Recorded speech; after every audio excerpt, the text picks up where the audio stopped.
I don't want to be loud. Like, I don't want my audio to be super.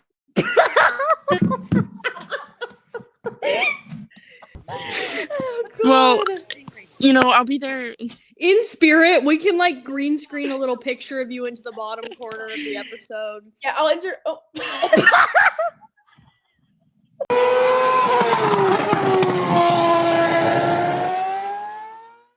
So if you guys haven't noticed, if you're watching on YouTube, we are actually short one person today.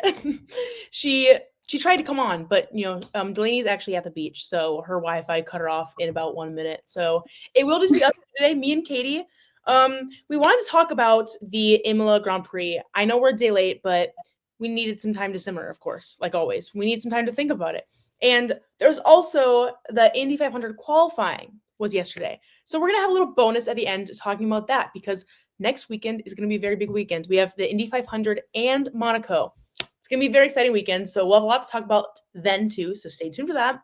But we wanted to talk about the race first because that was honestly, surprisingly, a very interesting race. We were both expecting it to be kind of boring, right? Yeah. I thought it was going to be really boring, but it wasn't. It normally is. It's usually not that exciting because there's only one spot to overtake like for a DRS zone. So it's just kind of nothing's really going to happen. But we were surprisingly wrong this time. Yeah. The first corner, we need to talk about the first corner. Literally the first turn or wherever it was, Max had the most insane overtake I think I've seen in a while. Yeah. Best ones ever. I've never seen the first corner overtake like that because he went right in the outside, no braking, late braking at his finest. He's honoring Danny Rick. The late braking, and it was amazing. I think that actually genuinely won the race for him. I think that was it. It was an insanely good move. If he did not make that move, I don't think he would have won the race at that point because it just fully set the tone for the rest of the race for him and for the McLarens. So yeah. Oscar really screwed up in that corner because he braked way too early and left the door completely open for Max to come in and overtake him. So that's really all on Oscar. Max pulled an amazing move. Yeah. And it 100% won him the race. That move was the deciding factor. I think what Oscar was doing, when you look back at it, I think what he was doing was paying attention to George because George snuck through. He did. George snuck through, and then I think Oscar was like, okay, now let me watch George. And then Max was like, hi. And then just went right through it. Overtaking on the outside. You don't see that a lot, especially in the first corner. So that was alone just set the tone. It was a really good overtake. Really brave. It was clean. It was brave. It was great. He said he went for it, and I was like, I don't know how you just go for that. You know what? There's a reason why you're a 4-time world champ because I can't even comprehend that. So, but then this is also it became a 2-stop. We're all thinking because they're all saying it's gonna be a 1-stop race. It's gonna be 1 stop, whatever. But the mediums were wearing down so fast, and everybody by lap 10 or something were just going in the pits. Yeah. It was weird. But it was who Max and Lando, I think specifically. They did better on the mediums. They did a lot better because I think P1 and P2 specifically had huge advantages with the clean air. I was surprised that P2 had that much advantage too, but I mean you could see it obviously with how much faster they're going compared to everybody else. Yeah. And I feel like nobody's talking about the fact that Alonso literally what was it? What was on fire? There was something on fire in his 2 front wheels. When he came out of the pits, they were fully on fire and nobody was talking about it. It was just I remember seeing the replay of it. It must have not have been that major of an issue because nobody talked about it. But it looked bad. I know. I was getting I don't know. I was like, oh, they're like, oh, there's a little fire there. Yeah. Well, why are you so I was anxious. I was like, dude, his car is on fire right now, bro. Alonso having the worst luck again. I can't deal with him having the worst luck because he finished P13 or P14. Yeah, it was not a good Aston Martin race. But and I thought it was going to be because their qualifying was superb.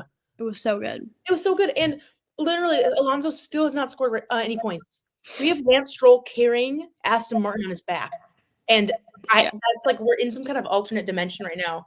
No offense to Lance, because we love Lance. I'm very much here for it. Yeah. But where's Fernando? I don't know. Really don't know. I think It was about bad. it. I forgot. Esteban Ocon retired. I completely forgot about this. He did.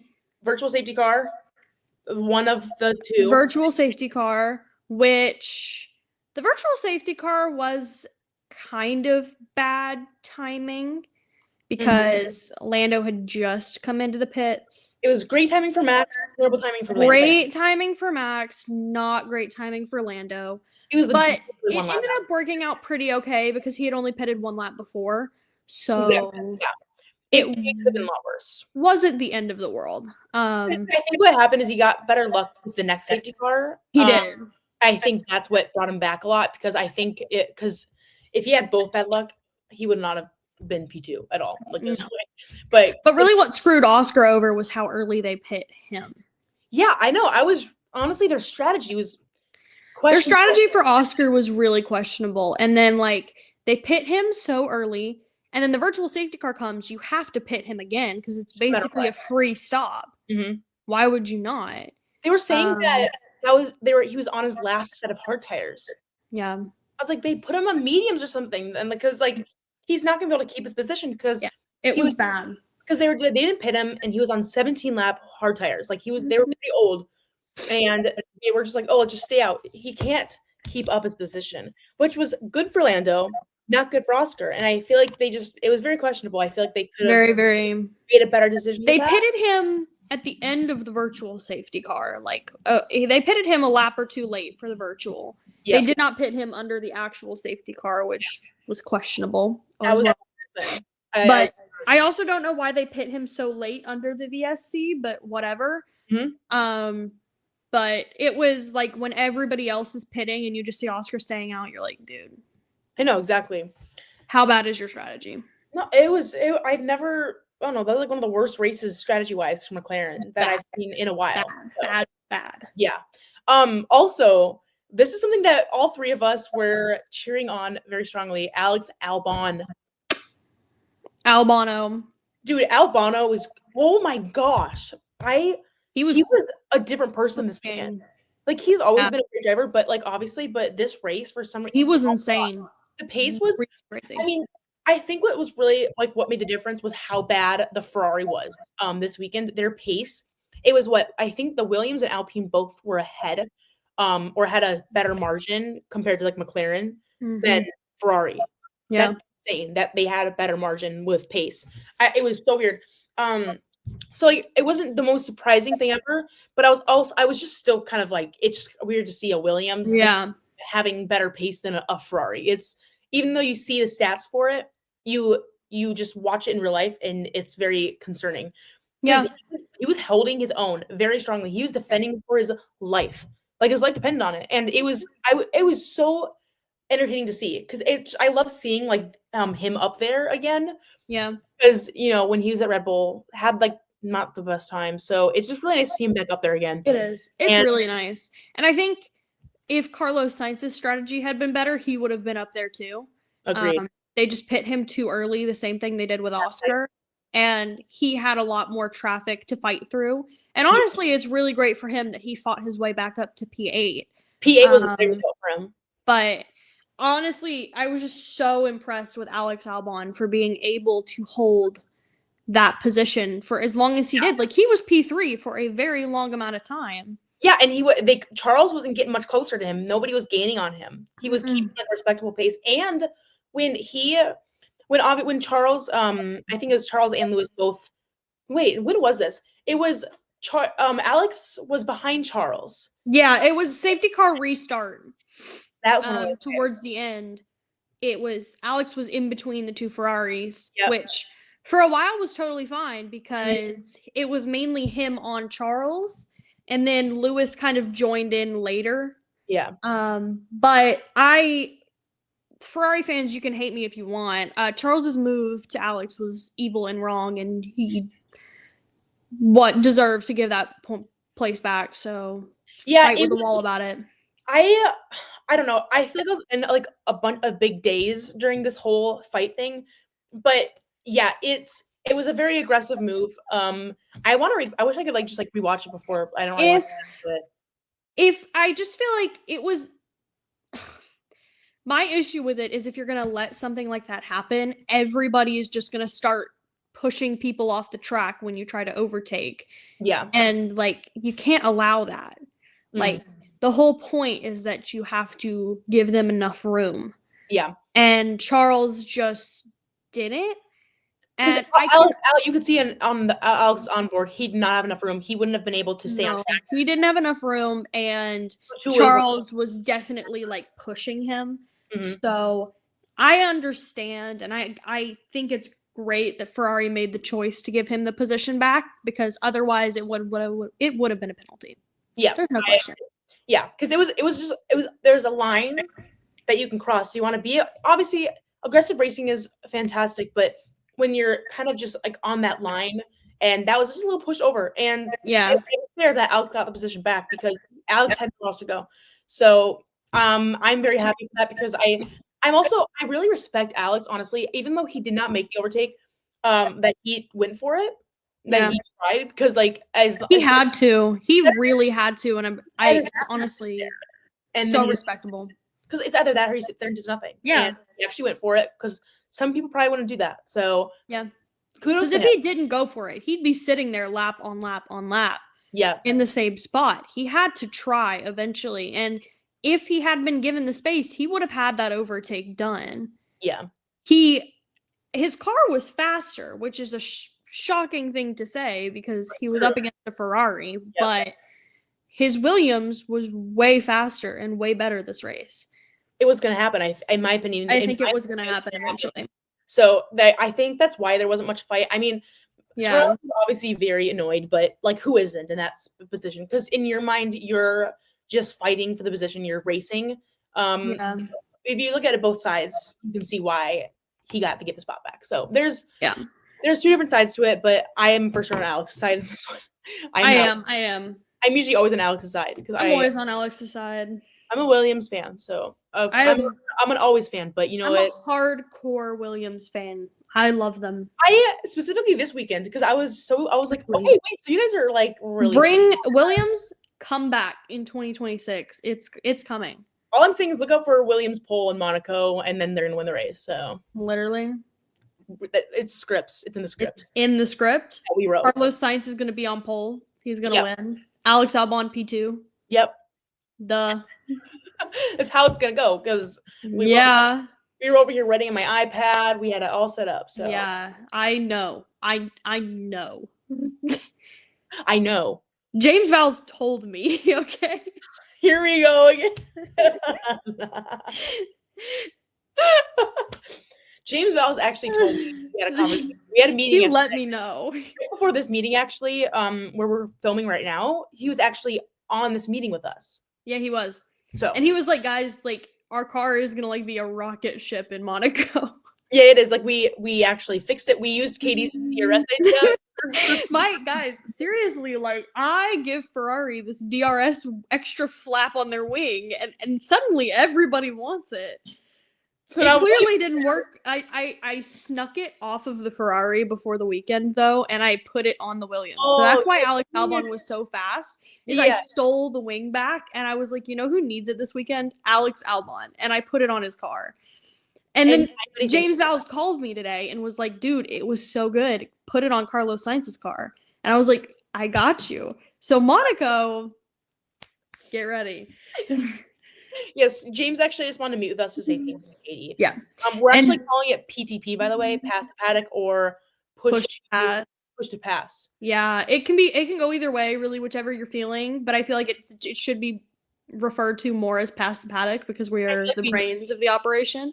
Agreed. Yeah. So, but you can call it push to pass if you must. I mean, it's fine. If you want, if you must, if you need, whatever. I mean, we'll get over it. We just won't like you anymore. So it's fine. So maybe just hop off this call. Maybe hop off this little. Maybe get away. And that's all. That's fine. That's fine. Of course, that had to happen. Of course, it did. Every single time. Every time. Man, what else happened in this race? I literally, when I'm thinking about this race, I just cannot stop thinking about the last 5 to 10 laps and nothing else in my mind. Dude, because I feel like the middle was kind of boring. Like in between the VSC to the actual safety car, there wasn't too much happening. There were some overtakes. Yeah. Oscar was climbing his way back up. We go over to Fernando to get blah. but then in the end that it wasn't anything super crazy. And then we get to the most destroying worst part of this race ever. Kimi Antonelli retiring. I could have cried on the spot. I think I could have died. I screamed. I literally, you can tell, like, we'll be talking during the race in our little Instagram group chat, and like when some people either will be spamming, like no, or we just we're not even reading the messages because we're off because we're freaking out and our phones are being thrown. Yeah. Katie's phone was thrown. I was spamming. Yes. Delaney was kind of. I picked my phone back up because I threw it across the room. I pick it up and I just see a bajillion texts and I'm like, I know exactly what this is. And I respond, I'm like, hey guys, threw my phone, but I'm back out. I'm here. It was a heart destroying moment. I thought terrible. I was die. It was just so I was distraught. No, not out of the one, there's Esteban too retired, but out of the one, one of the drivers that you had to retire was Kimi Antonelli. He has his classmates at the race. His family is there. My heart broke, and especially because it could be Imola's last race. It is. Is it not officially the last race? I think it is. But before it was a question mark, but I think it is officially. Okay, I do understand why, because the money wise, and this is where people are I'm a little people's logic kind of confuses me because they're oh, but there's 3 American races. Make that make sense. I'm America, money. Italy is the size of Texas. Yeah. They don't have that much money. They don't have as much money as America does. So the fact that America has 3 races is because they have enough money for 3 races. Italy does not have the funds for that, which really is terrible. Because the fact that it's money driven now is just it's awful to see. But that's just the realist perspective of it. I don't know which I would prefer, Monza or Imola. I think Monza. I think I would prefer Monza. If one of them has to go, I would choose Imola to leave. But so many people were at Imola for practice 1. I love Imola too. I think both are really, really great races. I wouldn't get rid of either. Favorites. Specifically after this year, I liked it even more because I love Imola better than the last couple races. I feel in the past couple years. But I also love Zandvoort, and we're getting rid of Zandvoort. Yeah, because Zandvoort doesn't have enough money, so we're not getting a Netherlands race at all. What do you mean Max Verstappen is going to have a home race? That is the weirdest thing to me. I guess Orange Army will go to Austria, but still. It'll be Austria. What do you mean? Yeah. I love Zandvoort. It's one of my favorites. I really like Zandvoort. I think it's a great track. It's amazing. So it sucks, but that's just kind of races on that track. Yeah. So good. It's just what F1 is now. It's how whoever can afford to buy a race. Yeah. Which if they get rid of Barcelona for that Madrid track, I'm immediately. No. I can't that track layout looked like Monaco 2.0, and I can't. We don't need another street track. Okay, the street tracks are great, but we don't need that many. And I love the Bahrain track. Or not Bahrain, Barcelona. I love Barcelona, okay? Do not get rid of it. No, I love that track so much. You can't get rid of it. You can't get rid of it. You actually can't. So, in the track just looks so dude, no. Why? You have to go through us. FIA or Formula 1, if you guys want everybody, you've got to ask us first, and we say no. Yeah, ask us for permission, but we already say no, so don't even ask. We're going to say no. So, yeah. Don't do it. Thanks. Yeah, we're the reference for this, so we're letting you know. We're the bosses here, actually. We run F1. We run FIA and F1. Yeah, we run everything now. So Kimi Antonelli's safety car. I forgot that you're talking about that. So there was a safety car because of Kimi Antonelli.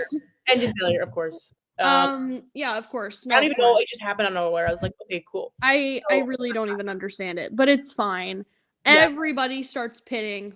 Obviously, it's a safety car, Mhm. except for Oscar. Oscar says, "No, babe, I'm gonna stay out on these hard tires. I'm gonna persevere." Yes. Persevere. He did not because he got overtaken by Lando Norris. No. But it's fine. Because guess what? Lando's on those new tires that he got from the safety car. Yep. And because Lando and Oscar are over here doing their little battle thing, Max is driving off into the sunset, living his dang life. He is chilling. And Danny Kvyat was at the race, and the one race that Max wins, like, without McLaren dominance, is the one race that Danny Kvyat went to. Bro, like, Daniel. What timing is that? Yeah, babe, yeah. Mm-hmm. Wow. Like, Max this was also when our Charles versus Alex versus Lewis happened. We already talked about that. Questionable racing happening there. Questionable racing. That was a whole like moment. We were all stressed out for that. We were like, Alex, come on. We were like rooting for him so heavily.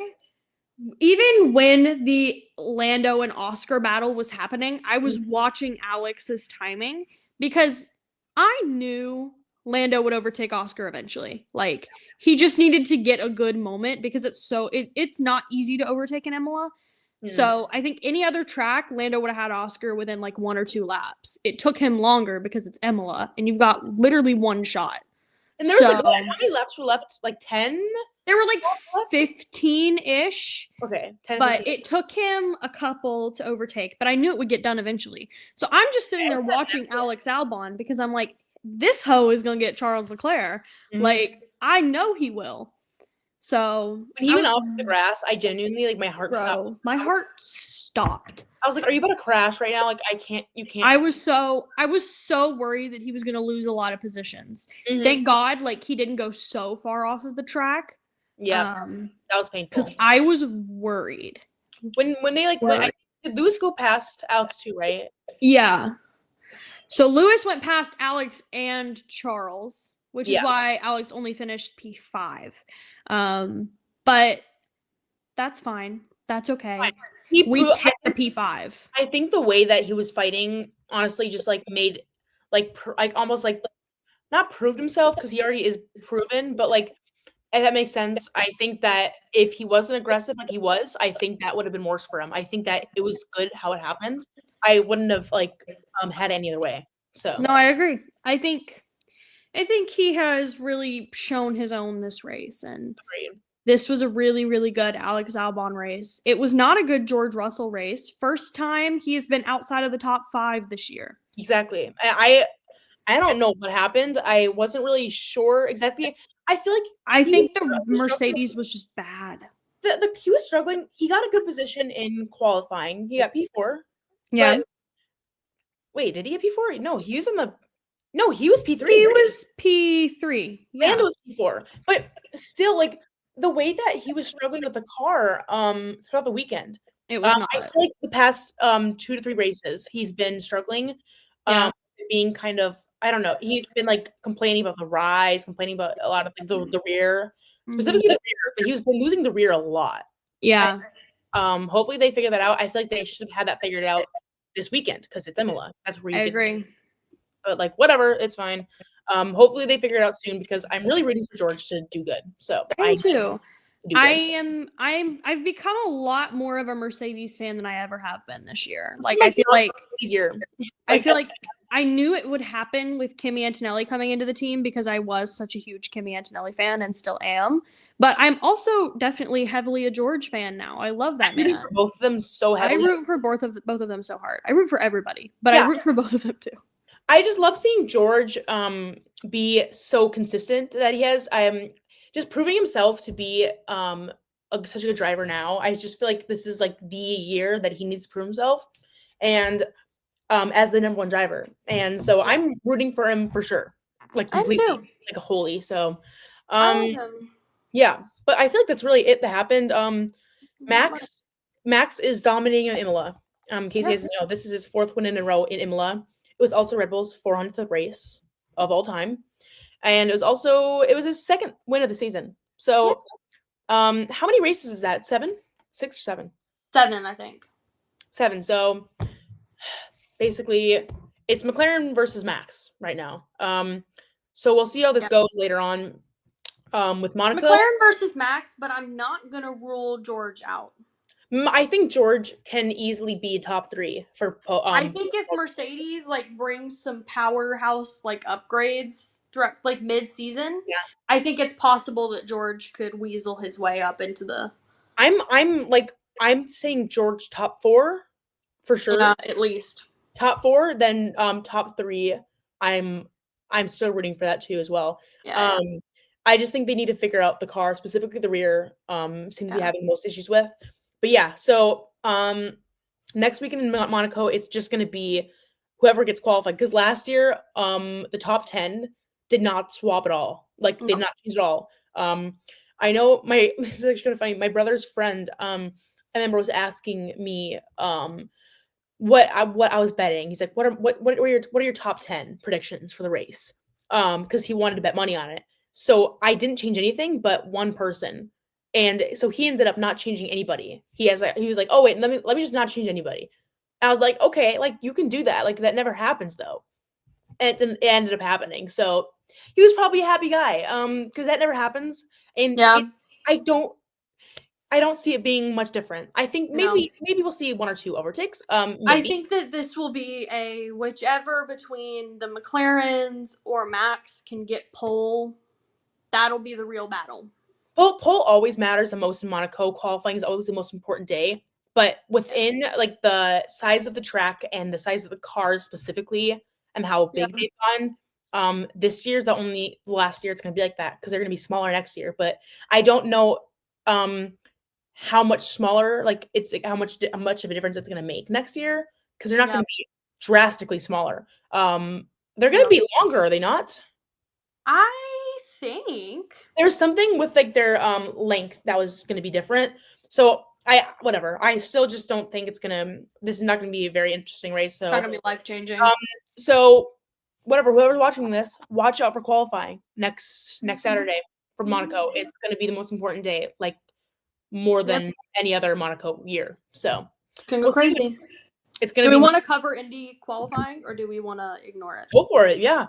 Okay. I really watched it, but you tell me what happened, and we'll have a little discussion about it. For my little IndyCar girlies, for my IndyCar or boys. Or boys. If you're watching.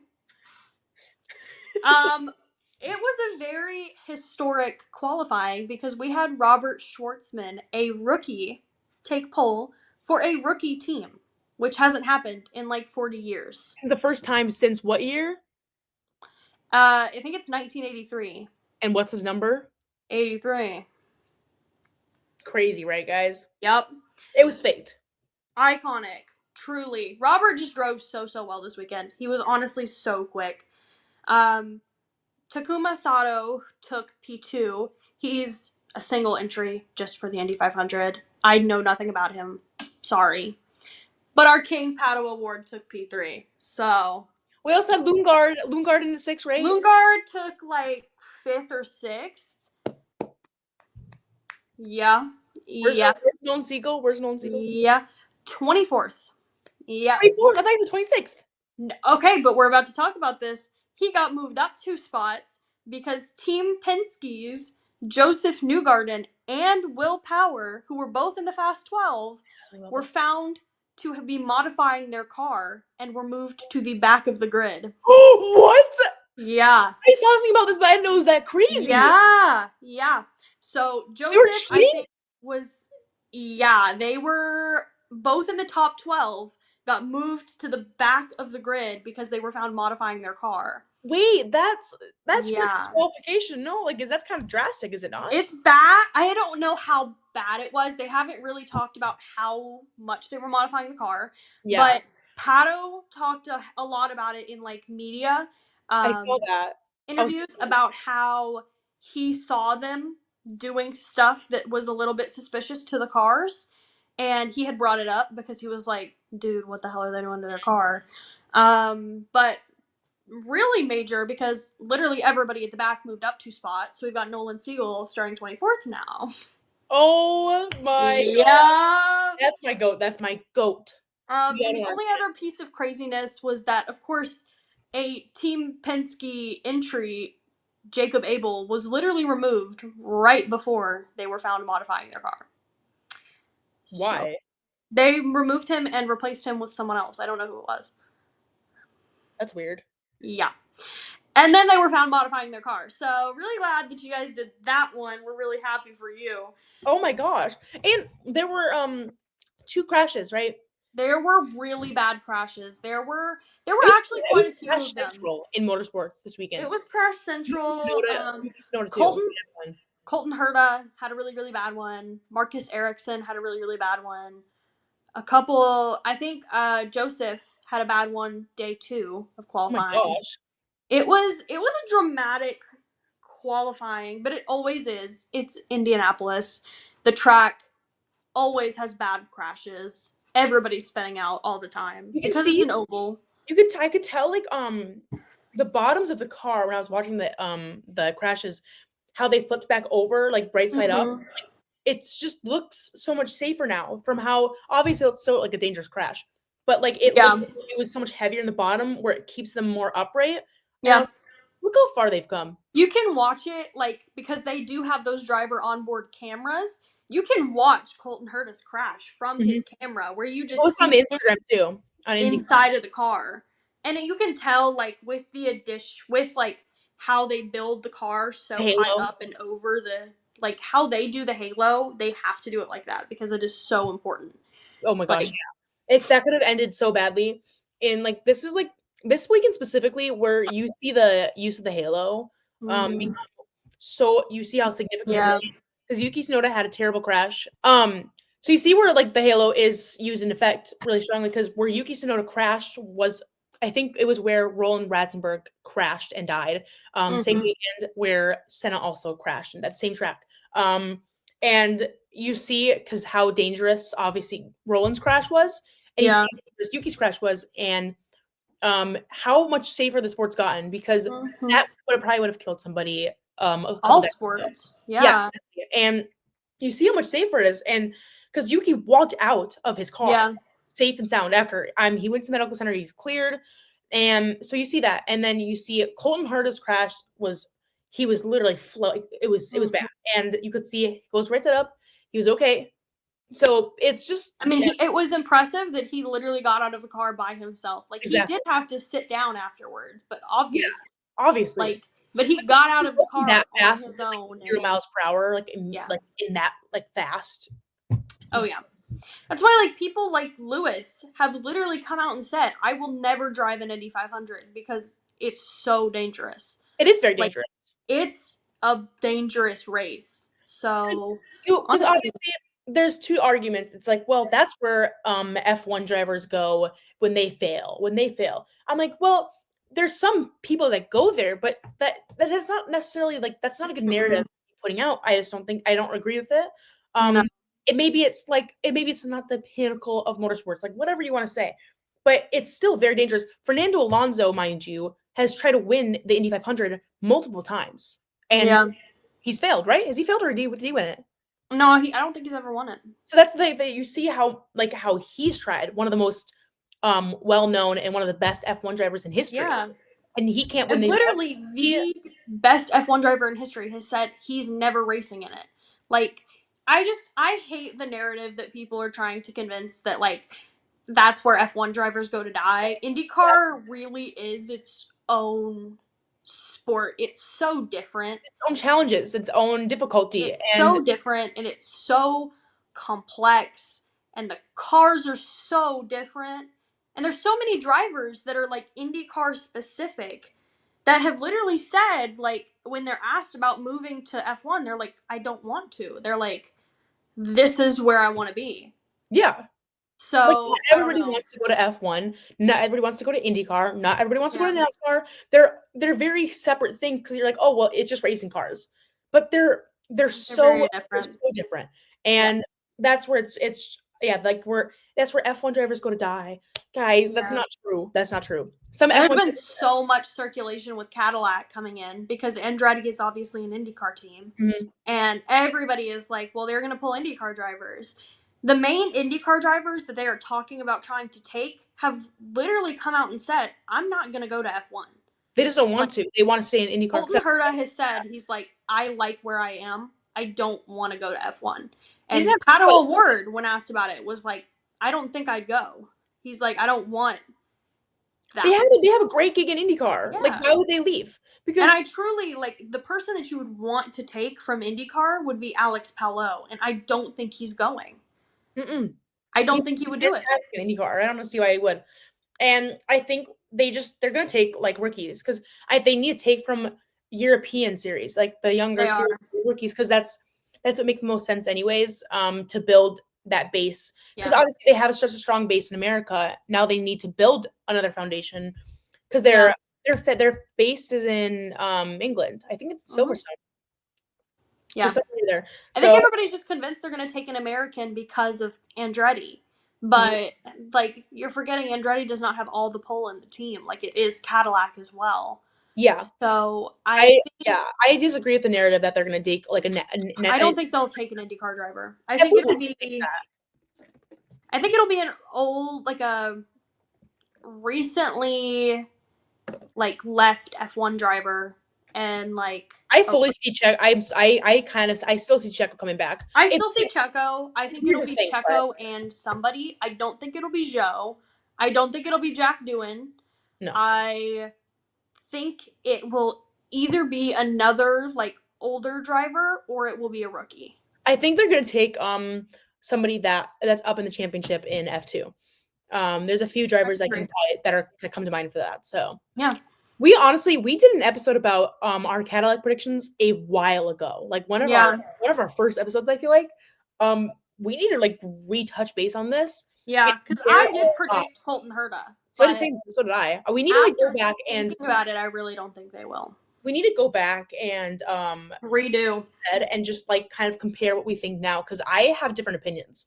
And I have very different opinions. There's different things have come out, different news has come out. So you see the differences in opinions that you get. Like, Checo's in the narrative. Now IndyCar's not as much in the narrative as people think. We don't really think IndyCar's. I just don't think they're not. I don't think for a team that's if they want to take, like, for example, an American, like an IndyCar driver and a rookie, that makes no sense. You're taking somebody that has never actually. You're taking two people that have never driven an F1 car, and that's, like, for a team that's just starting out. That is, like, the worst thing you can possibly do, in my opinion. If you're taking an IndyCar driver, you're taking one of the few IndyCar drivers who have done F1 tests. Yeah, that's why Colton and Pato were at the front of the conversation, because they've done FP, like Pato's an FP1, whatever. And Colton was part of a program, was he not? Or is that he was? Colton has done a couple of FP1s just a while back. Yeah, but I think a lot of people just wanted Pato because they think he's gonna sign Checo. And so they want a full Mexican lineup. I mean, that would be awesome. That'd be very cool. As iconic as I think that would be. It's unrealistic. I don't think it'll happen. It's very unrealistic. Because that's not what they're thinking about. They're going to be thinking about getting a more experienced driver. And I don't care what people say. I know Danny Rick is retired and he's, like, done with getting retired. But in my opinion, no matter how many people disagree with me on this, I think that he would be the best driver they could choose for an experienced driver, because he's been in so many different teams, so many different setups. He's just, I don't know. In my opinion, I think if Danny Rick was willing to come back to the sport, they would go for him, but he's not. I just don't think he is, unfortunately. But if I was like Mario Andretti or whatever, I think I'd be like, give me Danny Rick right now. I do see Checo as plausible, but it's like, it's so weird to think about Checo coming back. It is the weirdest thing, and not a bad way, because I really miss Checo. I miss Checo so bad. I love him. Max and Checo were one of my favorite duos. I love him. I just think he needed to get away from Red Bull. Oh yeah. So does, like, everybody everywhere. I think that it was great at first for Checo, but I think in the end, like 2 years, the way they were ignoring because Max was dominating. They're ignoring oh my gosh, I can't even think about it. I can't bear to think about it. because he was one of my favorites, top 5 for me. So yeah, we'll see what happens. We're gonna do another episode on that. Okay, we're gonna do another episode. We'll do an episode because that's coming up pretty soon. I bet they'll announce a driver during. I think they'll announce a driver pretty soon. Like I think great what they will. After their little launch party in Miami, they're trying to get some hype around their team for the upcoming season. Yeah. So I think they will start announcing drivers. I feel like maybe they'll do they'll do one during summer break and maybe during winter break as well. I think summer break is around when we could expect one. Because I feel like maybe they'll announce it in winter break, but they'll have them like they'll know before, like preparing. Because they the thing is like they'll need a long time to prepare. So I'm just like, but maybe they don't announce it right away. Who knows? Stay tuned for that episode. We'll do that very soon. Obviously, we have a lot of thoughts about it. So yeah, we do. Yeah, well, that's all we have for today. We'll see you guys in Monaco and Indy 500 next week. It's gonna be a big weekend. We're super excited. So we're excited. We'll see you guys then. Thank you for watching. Thank you for listening. We'll see you guys later. Bye.